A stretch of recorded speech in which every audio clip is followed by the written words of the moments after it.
tobacco illicit trade, probably the biggest legal FMCG black market there is. So it's the biggest smuggling market outside illegal drugs. 1 in 10 of all cigarettes smoked is illicit. How much is it worth? About $20 billion a year. That's based on 50% of the average price of a pack of cigarettes within any market. How much does it cost governments in lost revenues? It costs them about $40 billion a year. It's all about arithmetic. You could buy a duty-paid pack of cigarettes in the Ukraine. You could then make a profit of £2 per pack if you sold it in the UK. You could therefore make £20 profit on a carton. You could make £50,000 profit on a transit van load of those cigarettes from Ukraine. An illicit trader can sell a pack that normally sells for $10 for $5 and still make a profit of $3 per pack.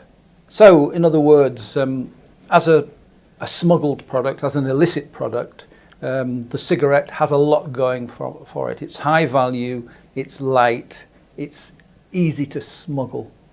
It also has other advantages.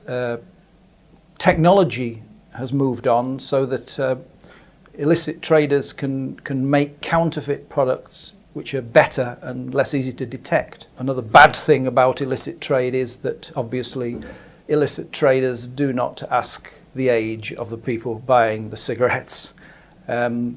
Also, they're not bound by quality regulations or safety regulations in making the product. Let's think about the types of cigarette smuggling.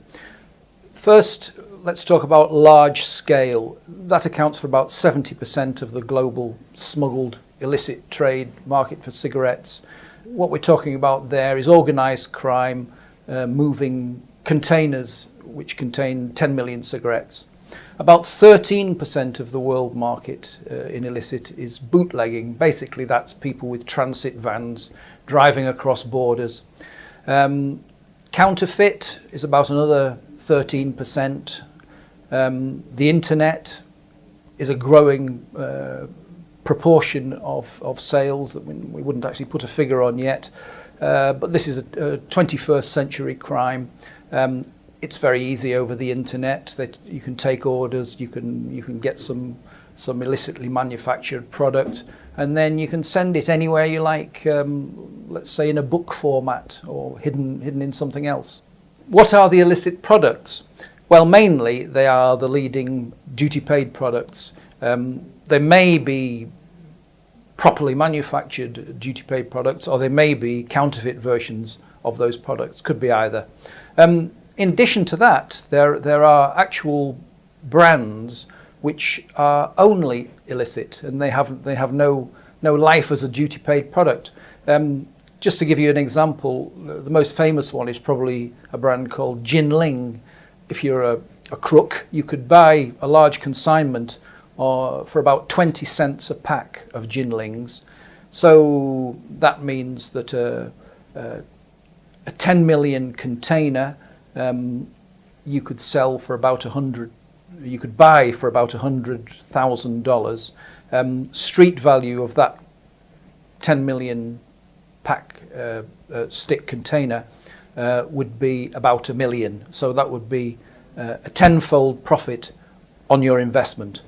So what are the main sources of these illicit products?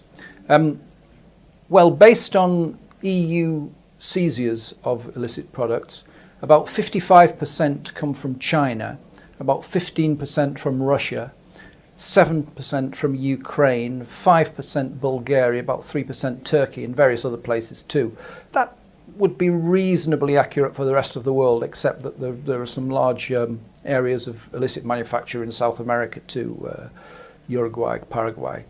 Penetration of illicit trade products within markets, it varies globally very much from country to country. It varies because of the history, the geography, and the market.